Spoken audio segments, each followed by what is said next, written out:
just want to make sure that they are in place everywhere so we continue to get the savings we're looking for.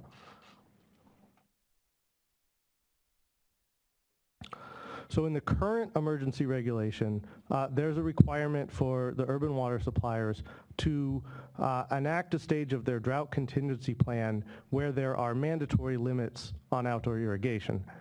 However, some of those plans, the mandatory limits are limited to restricting the hours of the day when irrigation is permitted. So what we're proposing here is to tighten up that restriction and make sure that every urban water supplier around the state is limiting the number of days per week that outdoor irrigation is permitted. Now, to be clear, this doesn't mean we're limiting all outdoor irrigation to 2 days per week. Where urban water suppliers already have a plan in place, and many of them do, that limit the number of days to, say, 3 days a week with limits on irrigation run times, that is still permissible. So again, this proposal would simply make sure that all urban water suppliers are limiting the days of the week. Those that don't have anything in their plan regarding days of the week would be required to limit outdoor irrigation to 2 days per week. So I guess why, I mean, for some, for example, in the desert areas, they may not have put something like this into their urban water management plan drought response. Why would we not give them the same opportunity to put whatever is fitting into their plan? So first off, it's really due to the emergency nature, right? We don't want the lack of restrictions on outdoor irrigation for days of the week to continue into the summer. So we want to make sure that what can get done quickly.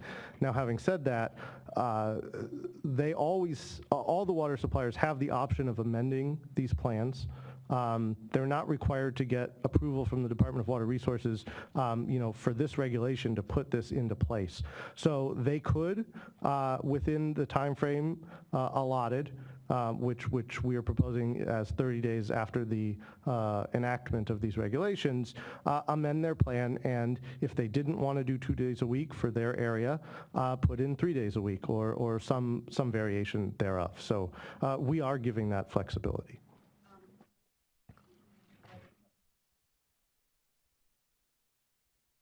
There you go. I just don't want to share that much, really. Can you, I mean, I won't do this on every single thing you talk about, but I think somewhere, given that we're doing so much, what's been lost, although we feel like we're repeating it over and over again, what's been lost is just the sheer magnitude of outdoor irrigation and why it's so important, and all the comments we got. Now I'm answering the question I'm asking. All the comments we got talking about how we really needed to pick a limitation of days per week as the most significant way to cut excess water use, because people don't realize that half of urban residential water use is used outdoors, basically soaking lawns that don't really need it.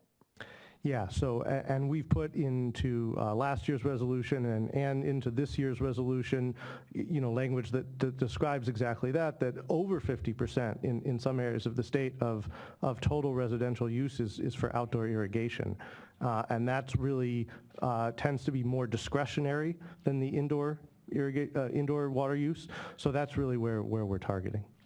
I guess one other thing that I would just bring to mind, that came to mind as I was reading this, is 30 days is, I can understand it's urgent, so 30 days. But even for us, for emergencies, 30 days is difficult. So 45 days, I don't know, 60 days. It just seems to me that it's if you're going to have to get a resolution before a body that has to do noticing, and I want to know how you came up with 30 days and why you think it will be enough. Yeah, so I was going to speak to that later, but I'll speak to it now. There are a couple of ways to look at this. As you said, it is urgent, and we're asking all the water districts to act with, as much speed as possible. They do have the ability to call emergency meetings of their boards. What we heard last summer was many of them were unable to do that because they had majorities or groups of board members who were away for summer vacation. So I don't anticipate that being the case as much in April as it was in August of last year. Secondly, it's 30 days from when the regulation would go into effect. The regulation goes into effect after approval from our Office of Administrative Law, which is 10 days after the board adopts it. So there's actually extra time there. It's really 40 plus days for doing it. And we did receive a number of comments to that effect, that, it would be nice to have more time. So I will, leave that for the board to sort of discuss. But, our proposal is 30 days. We understand, the difficulties. The board also has enforcement discretion, Right. On day 31. It doesn't mean we're going to be out there issuing letters for non-compliance. Right, and I would argue that many agencies should have been doing this 6 months ago. So I don't have that much patience for it at this point. I'm sensitive to the challenge of calling a meeting. I'm not sensitive to the challenge of not having done this already. Absolutely. Yeah, and based on the comments received, there was a lot of confusion about this. Maybe it's helpful to point out on this slide the word "or." That is, you have a water shortage contingency plan you're doing, like you said, it could be 3 days at certain limits of time. These are site-specific. Or if you don't, there's a floor that these regulations are proposing to create. That's right. And the bottom bullet on here, just want to note, we're asking all the water suppliers to notify their customers when they're aware that there may be a leak on the customer premises. Taking care of leaks on both the utilities distribution system and on the customer premises is really a key part of drought response.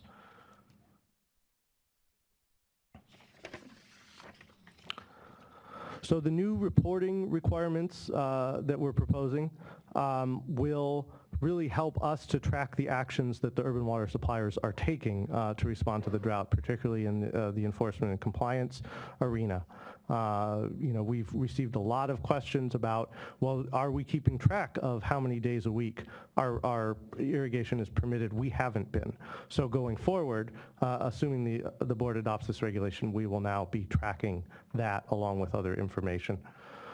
And in regards to the smaller suppliers, those that serve under 3,000 acre-feet of water a year, we are changing what was required last year to just make sure that they're really aiming for that 20% reduction target instead of just sort of a more general comparable measures to 2 days a week. So again, there's flexibility there. They can go to 2 days a week, or they can do something that is clearly aimed at getting 20%. Right, and they asked for a metric just as folks asked for days a week, to be clear. That's right.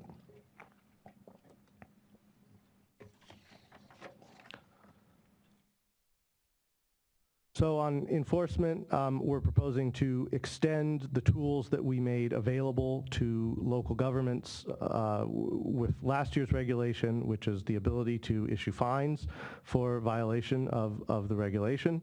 The board also has enforcement tools at its disposal if it chooses to use them. And then the last bullet here, I just want to note, we are making progress towards establishing a 1-800 number and other web-based reporting tools for reporting of water waste, which will supplement existing local efforts. And is the reason to do that just to make sure there is a number out there for those communities that don't have either a system or the wherewithal to implement a system, so it's kind of a coverage filler? It's a coverage filler, and it also allows groups of people who are not residents of an area to make a quick call if someone's visiting from out of state or out of the area on their drive to work, to not have to look up, well, who's the water supplier in this area, to just be able to make a quick call, and then we can turn around and get that information back out to the locals. You're driving and you see the broken sprinkler head spewing all over the freeway median, you can just call the 800 number and say where you saw it. That's right, yeah, and if it's Caltrans, you can call us.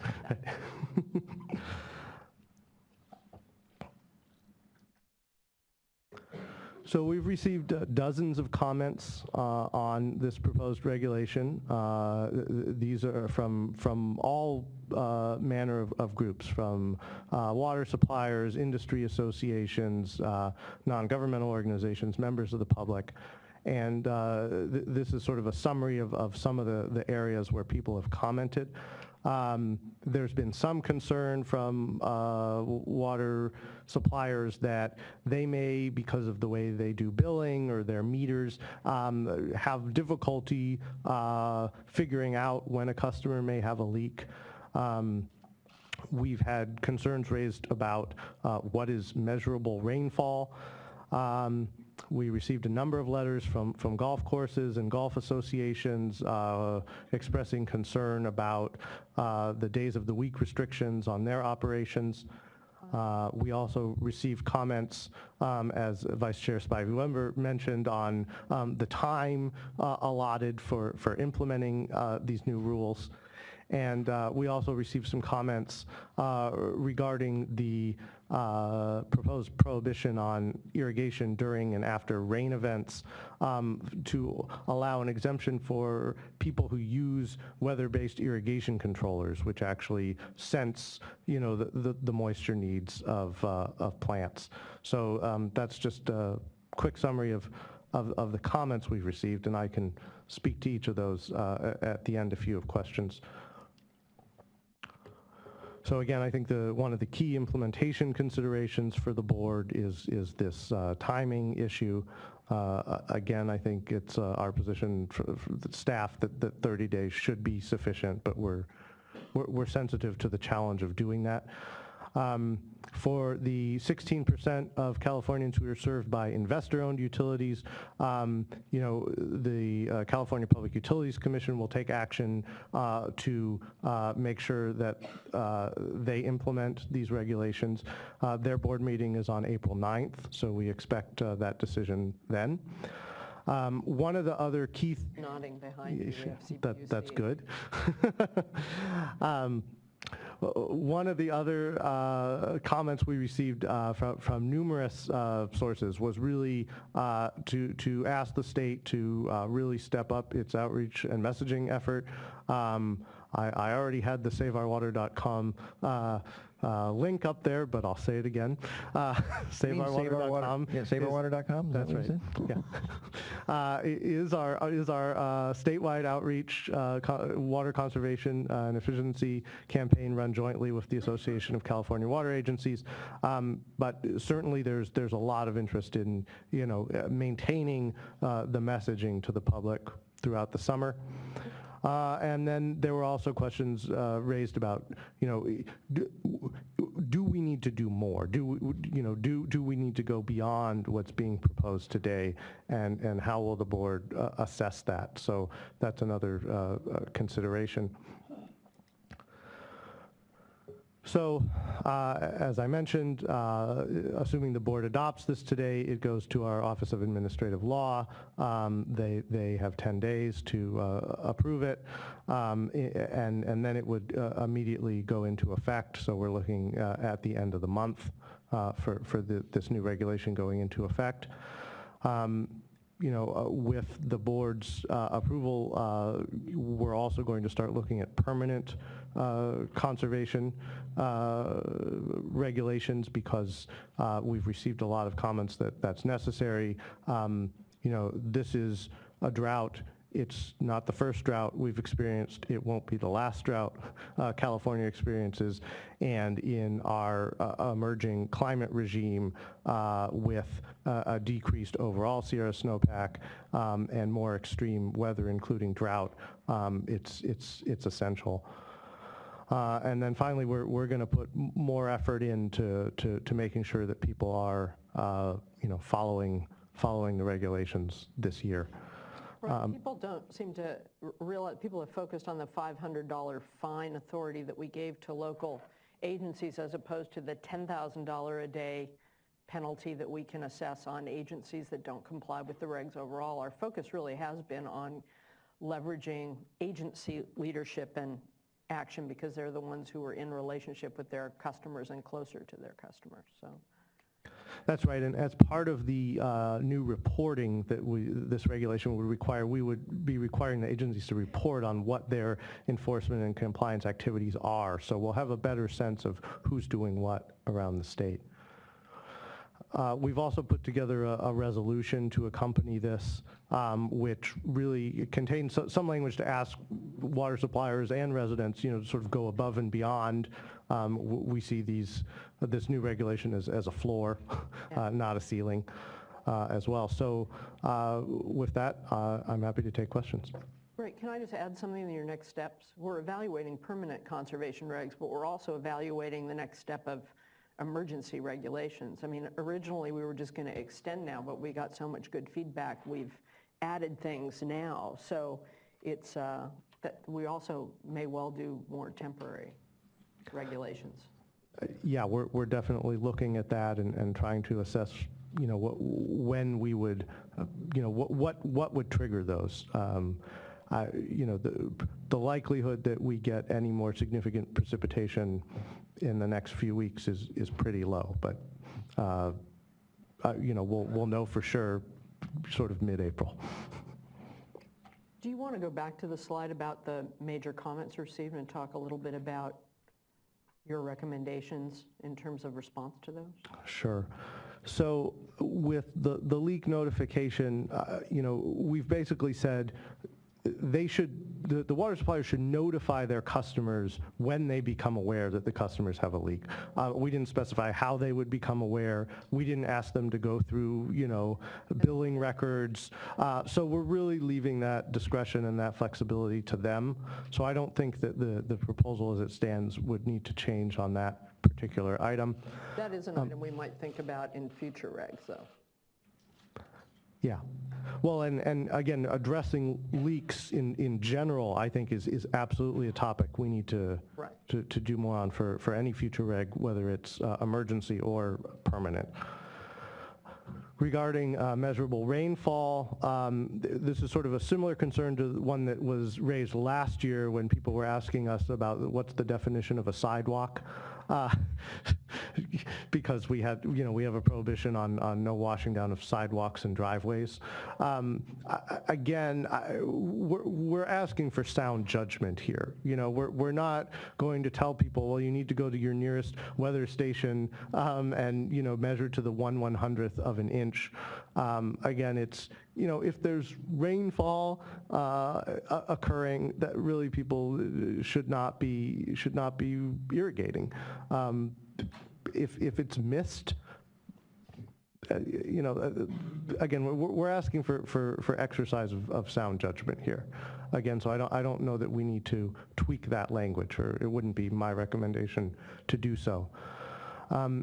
Regarding impacts to golf courses, this goes back to the days per week, and I think there's been a little bit of misunderstanding out there about what this regulation would actually require, so I just want to go back to that again. We're not requiring a blanket 2 days per week of outdoor irrigation.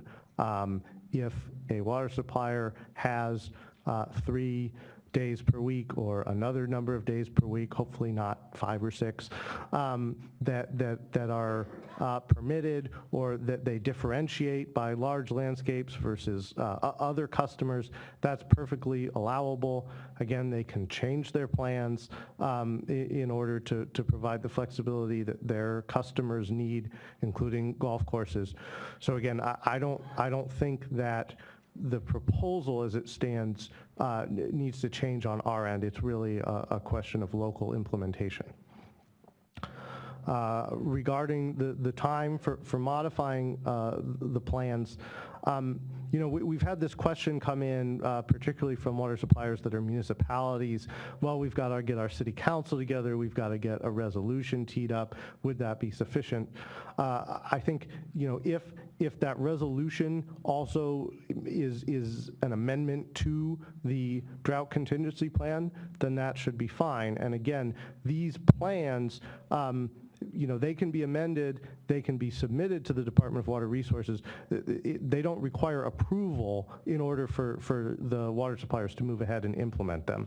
So, I think, it's our position that really the 40 days from today to implement this provision of the regulation should be sufficient time for the water suppliers, assuming that they can pull their governing board or council together.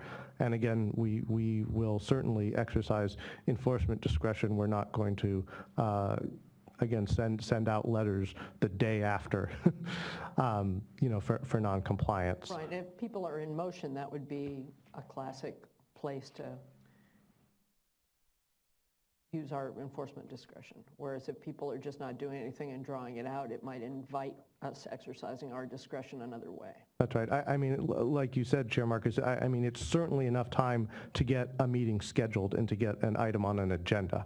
And if and then it's in motion, right? So even if the vote comes a few days after, it's moving.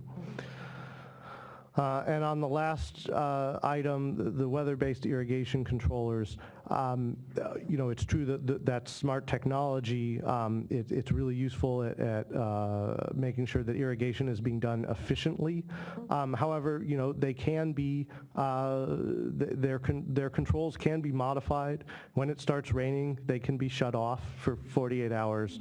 So again, I don't know that we need to specifically carve out an exemption there. Well, wouldn't a weather-based irrigation controller turn off when it's raining? Isn't that the principle? Well, I think that the idea is, well, if it were a small amount of rainfall in a hot climate, maybe somewhere between 36 and 48 hours afterwards, it might turn on again. Yeah. Questions? Okay, I got a few. Dude, you go ahead, and then we'll go to the card. No, I appreciate it. Hopefully, maybe. That's just a song. Yeah, I've got a few. So, thank you very much for the overview. And you've read the 47 odd comment letters, and we got yesterday, as I have. And so there is a tone from some folks that this is just symbolic and not substantive enough, in terms of considering some, the severity of the drought. So I just wanted to get some discussion going and thoughts and questions about the type of information we should be compelling. So first, one of the issues that came up last year during the drought was several communities were on the verge of running out of water, or had run out of water. And our division of drinking water was keeping track of that, where health and safety issues are really coming to the forefront. So obviously we're collecting or aware of information that informs those determinations within our division of drinking water. And the Department of Water Resources also has information through urban water management plans. Basically, what water quantity reserves specific retailers and wholesalers have. And my question to you, Max, and to others here in attendance is, have we reached a point here at the 4th year of consecutive drought to be compelling this information, or would it be duplicative to information we already have on hand, but maybe that we could somehow make available? I think communicating what's left can be a powerful motivator. Of course, based on the polls that we've been reading, we think Californians are getting it, and I think our performance shows that in many respects. But so a couple things there, this information about what's left in terms of reserves, is that something we should be thinking about here? And getting reported information from wholesalers in our state. So those are two questions.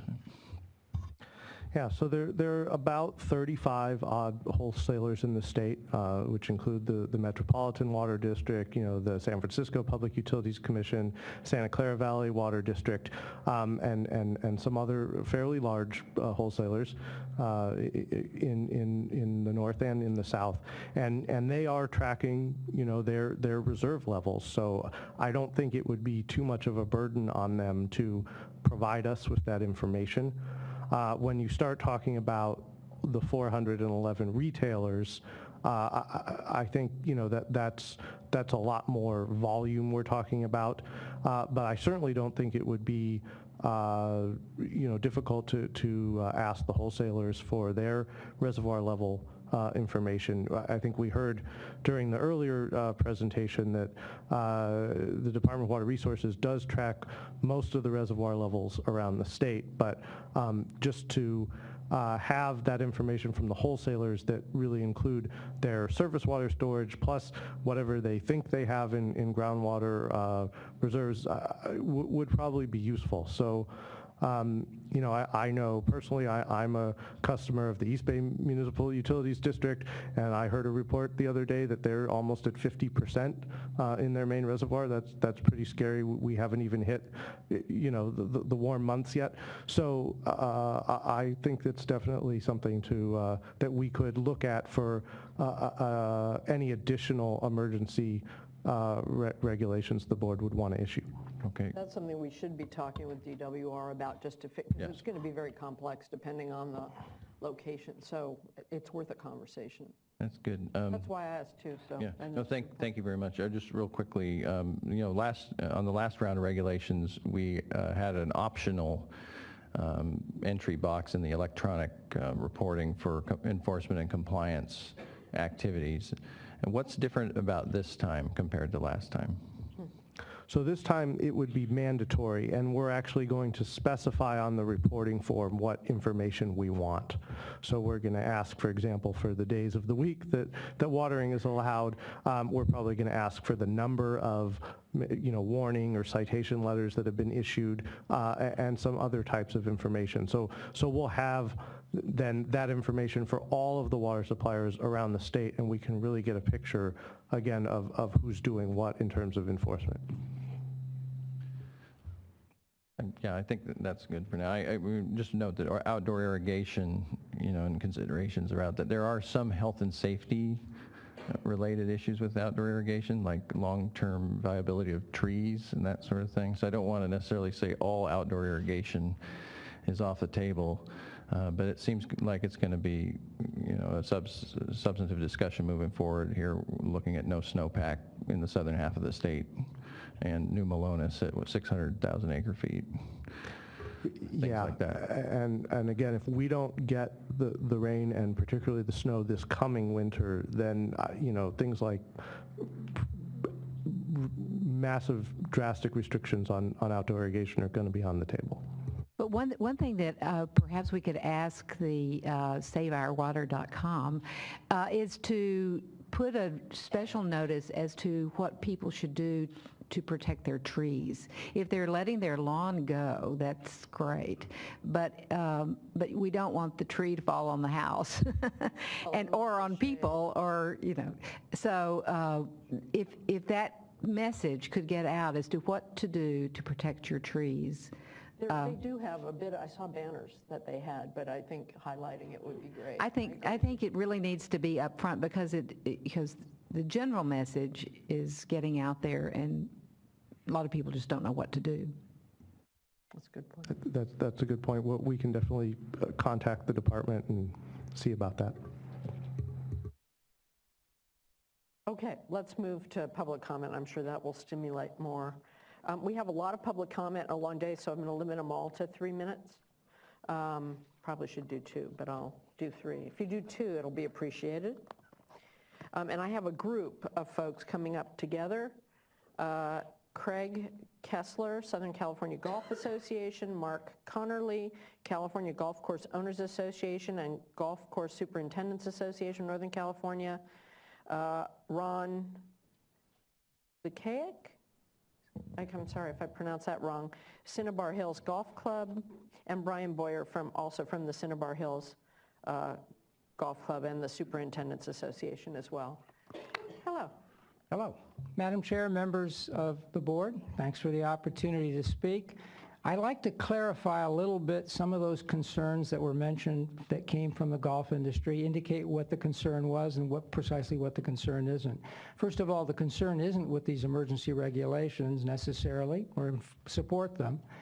And the concern isn't with water conservation. Long before this drought and long after, I hope Mother Nature is kinder to us, the golf industry is going to continue to reduce its water footprint in the state and is going to continue to get as many of those 866 golf courses off the potable grid as possible and as quickly as suppliers can accommodate us. Our concern was extremely narrow.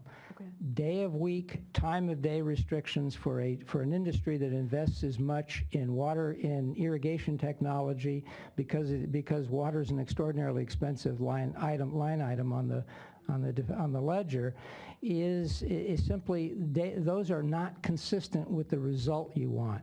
And what we wanted to share with you, Los Angeles primarily in 2010 pioneered a different way of handling large landscapes that achieves results. Right now those results are 20%. We expect them to be 25% after this board acts. It could get, if things don't go well, it could be a high number, but it will be a high number that's achievable.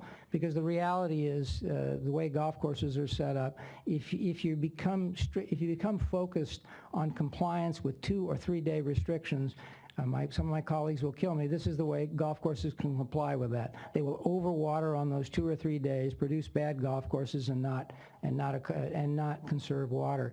So and apropos to some of the earlier comments, had we been part of that stakeholder consultation in advance, I'm going to suggest that even though our comments had a lot of verbiage, what it boiled down to was a few simple words in a couple of sections that would have allowed for a different kind of in one of those that would have been budget-based allocation instead of rate-based allocation, because we're in an interesting quandary. There are some suppliers in this state where we've approached them that don't now have tiered rates to come up with a tiered rate structure to promote conservation, and they're waiting for the same thing that you heard from your staff here today, and that's resolution of the San Juan Capistrano suit. So we're in that odd position. So for all of those reasons, whether or not if indeed all of the urban water providers in this state were to have taped up on their walls what staff here said these regulations say, I'd be in Los Angeles today. I wouldn't be in Sacramento. But I've talked to a number of the providers, and they think that based on that action, because there's so much emphasis on time of day or day of week, that they are compelled to do this even for large landscapes. And we're in discussions right now with a lot of major water providers that want to follow some of your largest cities' examples and largest public utilities in doing that. So we'd encourage you to move forward, and maybe with a suggestion for staff to work with us on putting a few of those words or a few of those changes. And longer term, we'd love to be part of that greater stakeholder community, in large part because we think you're going to be taking a lot more emergency actions. We can operate on the fly too and do a little better. Again, thank you. Thank you.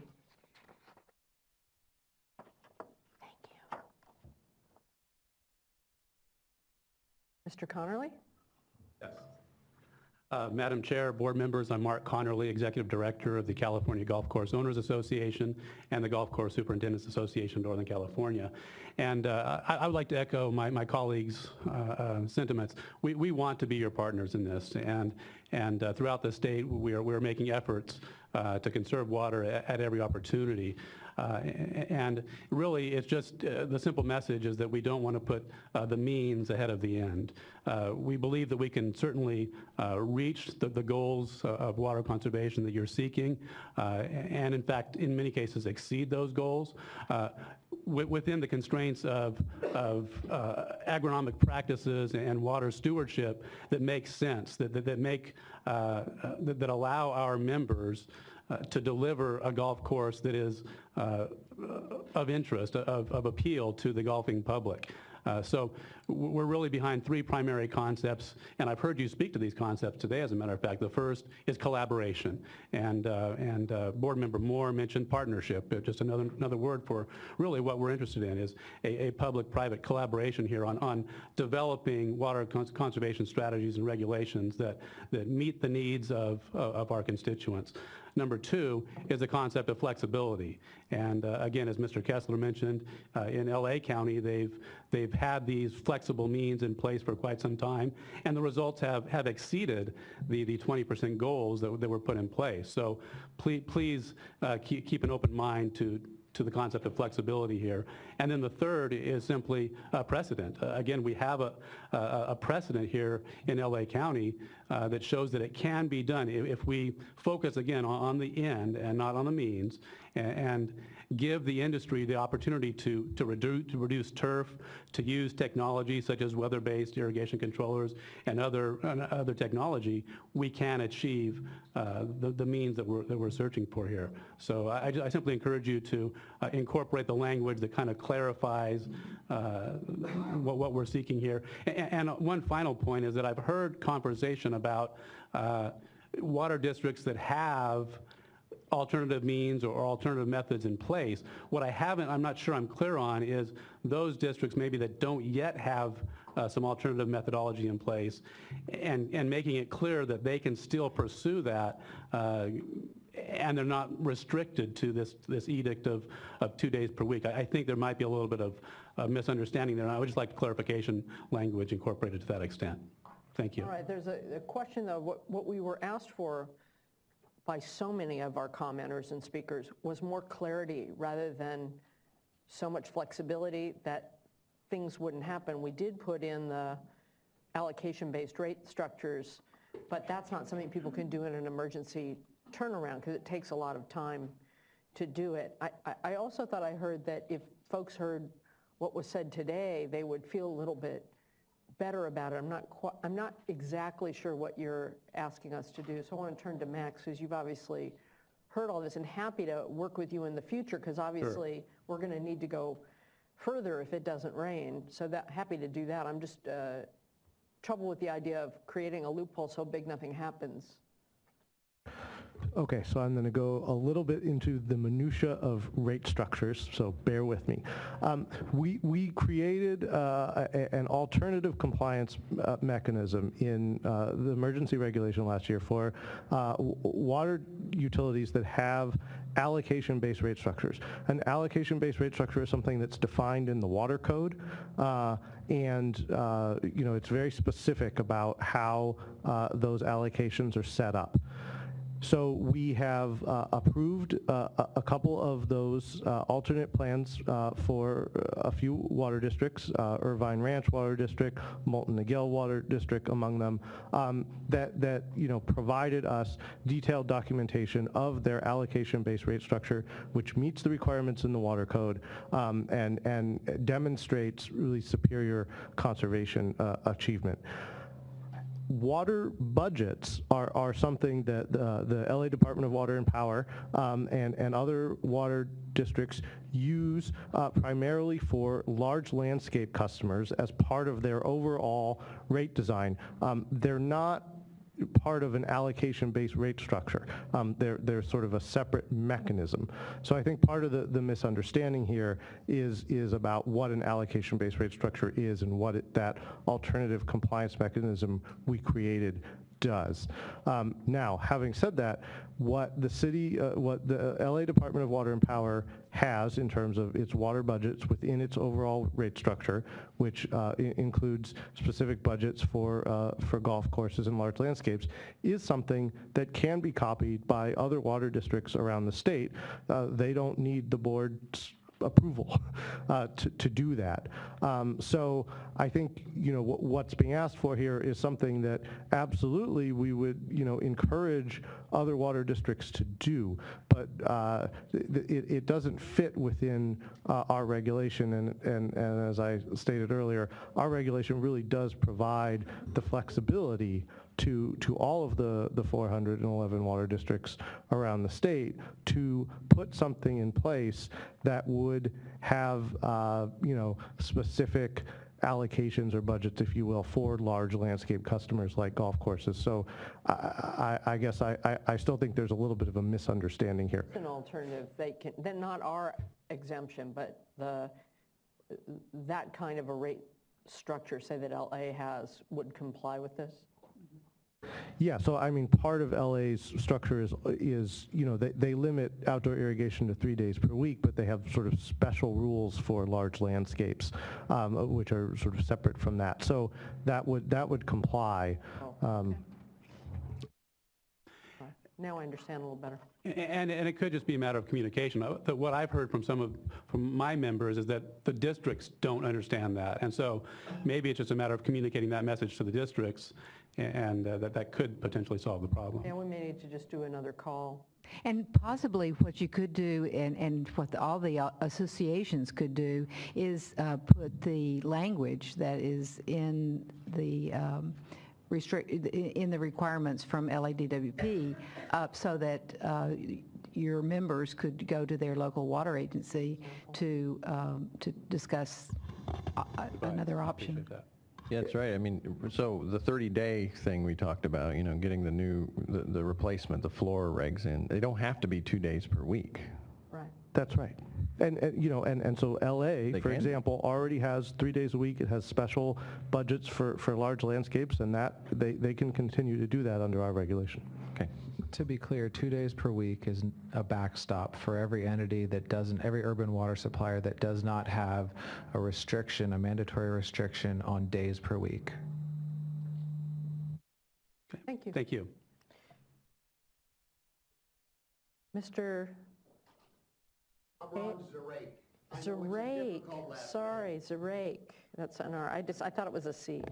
Thank you, Madam Chair and members of the board. I'm Ron Zarek. I'm the president of the California Golf Course Owners Association and the general manager and part owner of Cinnabar Hills Golf Club. And I'm not going to take a lot of your time at all because I think we've clarified, at least verbally, our concerns and the industry's concerns.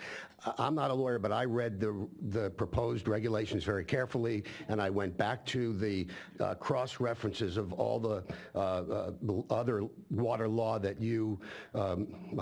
that the board has implemented, and I didn't get that, so I appreciate the clarity. We have a great relationship with our water district, the Santa Clara Valley Water District. We implemented last year a program with the water district that allowed us to water anytime we wanted. We had a monthly reporting to the district. We had them out. They toured our property, and we achieved almost 25%, 24.8%. It's achievable. It's doable. It's what the industry wants to do. We do need a little bit of flexibility. I thank you very much for your time. And then Mr. Boyer, also from Cinnabar Hills. Madam Chair, members of the board, I'm Brian Boyer, Golf Course Superintendent at Cinnabar Hills Golf Club, also Secretary-Treasurer of the Northern California Superintendents Association. And a lot of my thoughts have been echoed by my colleagues here, and I wanted to expand upon our reduction that we achieved this year at Cinnabar Hills. We did do a 24% reduction. It took a major change in philosophy. It took re-education of golfers and my staff members on how to water.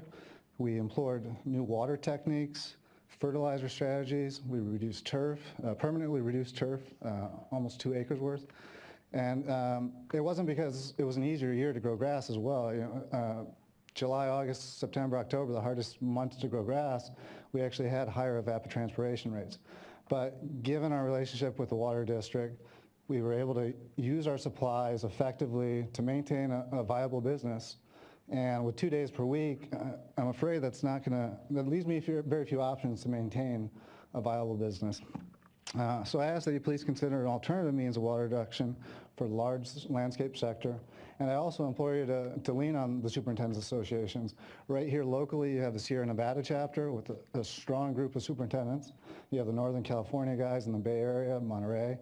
And I have to say, I believe we're the best and brightest users of irrigation water in the state, if not the country. Well, agriculture guys too, I know.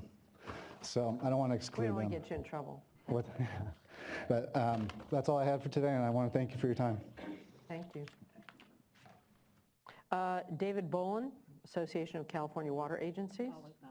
Followed by Danielle Blissett, Director for Water at the California Municipal Utilities Association. Thank you, Chair Marcus, members of the board. David Boland, Association of California Water Agencies. First of all, I wanted to say that ACWA does support the extension of the emergency regulation for urban water conservation. We appreciate the way the staff has worked to try to make this stepwise, that we were taking the existing regulation and moving it forward. We need to keep the momentum going. It's clear we need to continue to reach the public's awareness, and yet we're encouraged by the fact that just in the last few months we think we've really achieved a level of awareness that the public has about the severity of this drought. I did want to just really briefly mention a survey that we released this morning, as a matter of fact, in partnership with Save Our Water, and there are some very encouraging levels of awareness. Well over 80% of Californians are committed to conservation and believe they're doing a lot. 89% willing to make significant changes to their inside and outside water use patterns. On the regulation itself, we have a couple of specific changes we think need to occur for clarity's purposes. We have heard the staff explain the intent to make sure that the 2 days a week is a backstop, and yet we believe that there needs to be some clarity. We also read the order in such a way that there's some ambiguity about whether or not water agencies that don't currently use day restrictions can incorporate those day restrictions and amend their plan and then use their plan, implement their plan.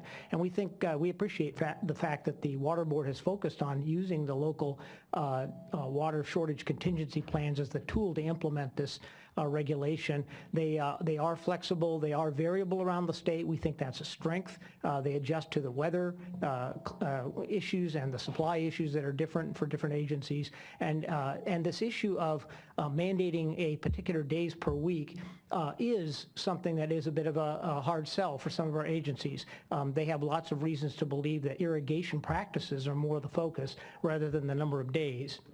And they've been working very hard to try to make that case with their irrigators. I think it was well spoken here of the golf course industry in terms of how they irrigate and the fact that we need to be allowed the flexibility at a local level to for customers as well, residential customers as well, to get the message that what we're talking about is right irrigation approaches, not particular days of the week. And so we would ask for very specific change, and we've given it to you in the form of an insertion to the text, and we've given you the basis for why we believe that's important.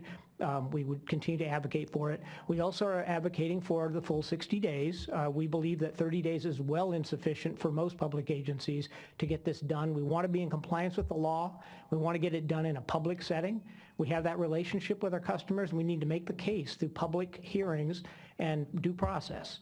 And we believe that due process will take 60 days at the outset or at the outside.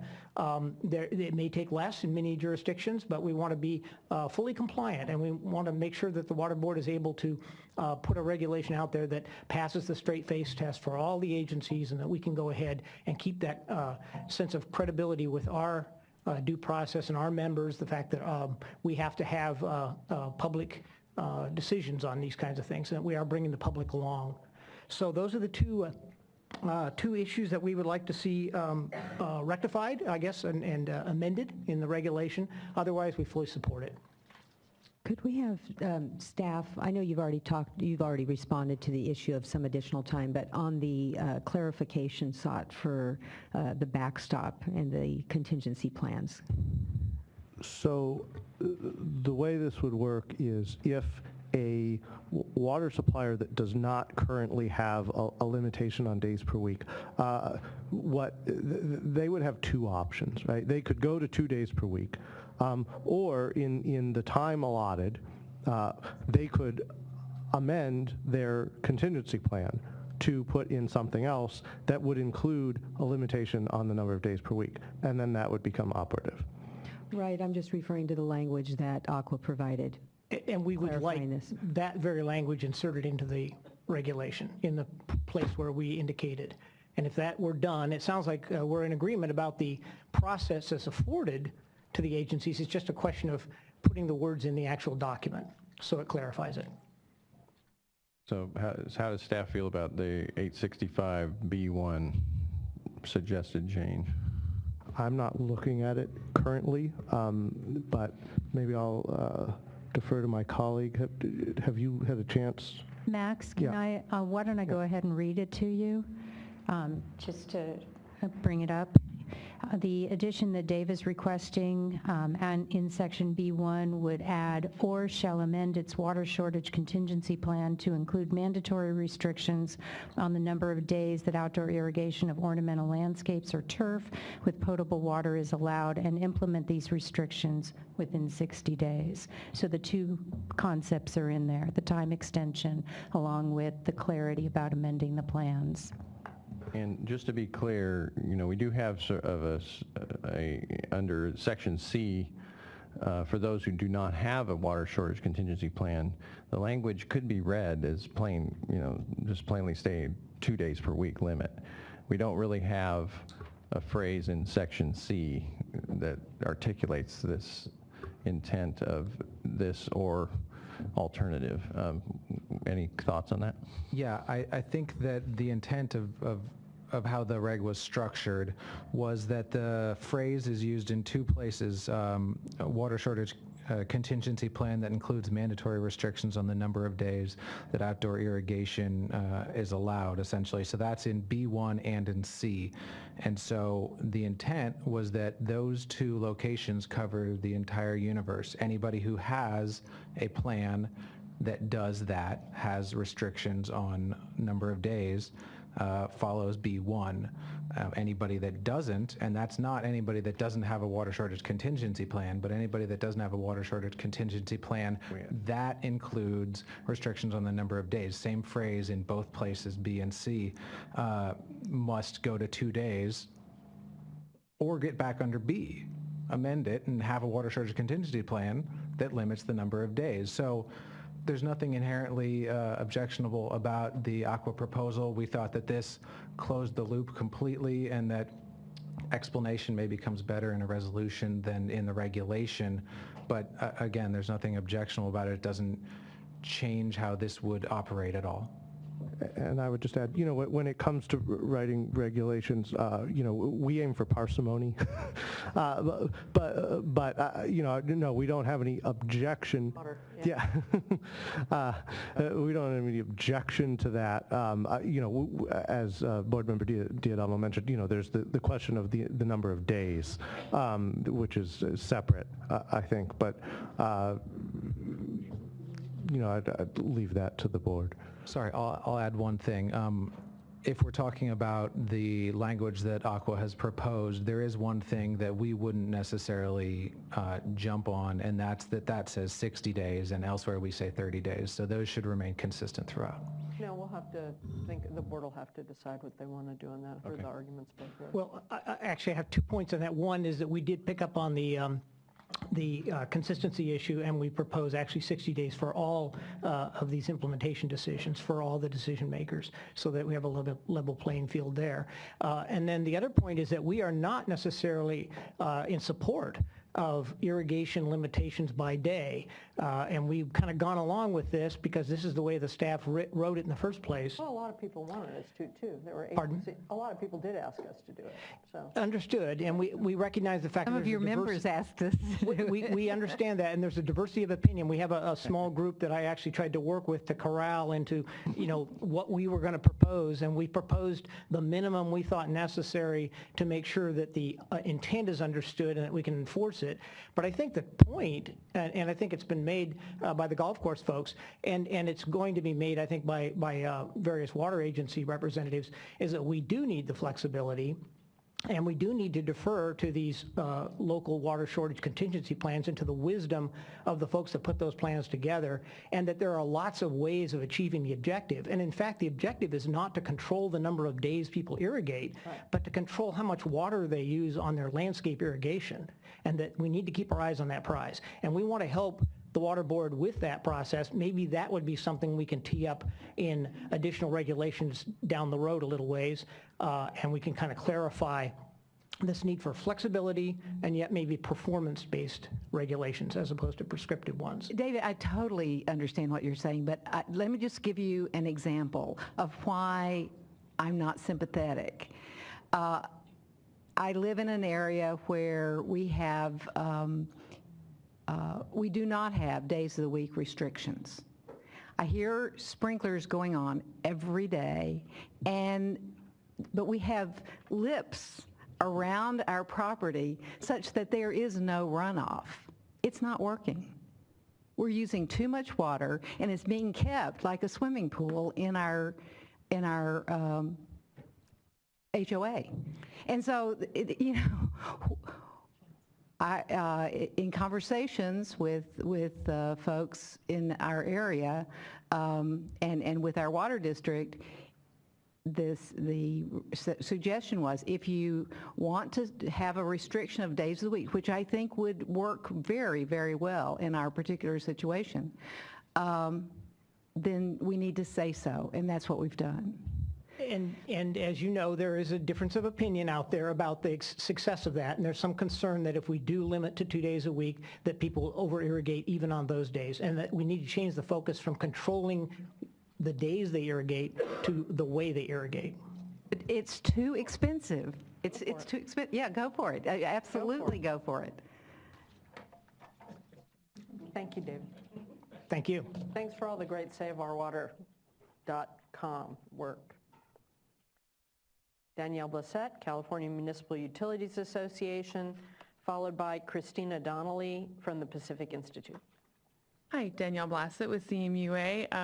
Thank you, Chair Marcus and board members. Our members represent and provide services to 70% of Californians, so we fully support the extension of these emergency regulations. And our members have worked really closely with the State Board throughout the drought, and we hope to continue to do so. We appreciate the flexibility that these regulations provide, allowing for implementation on the local level. A lot of the comments that Dave provided earlier. We're thankful, very thankful for the Save Our Water program. Our members are very diligent in their communications to their customers and spread the conservation message far and wide. We do hope that the State Board continues to have an active role in those outreach and education efforts and increases them whenever possible, because, our members are doing their best, and we know the state's doing their best, but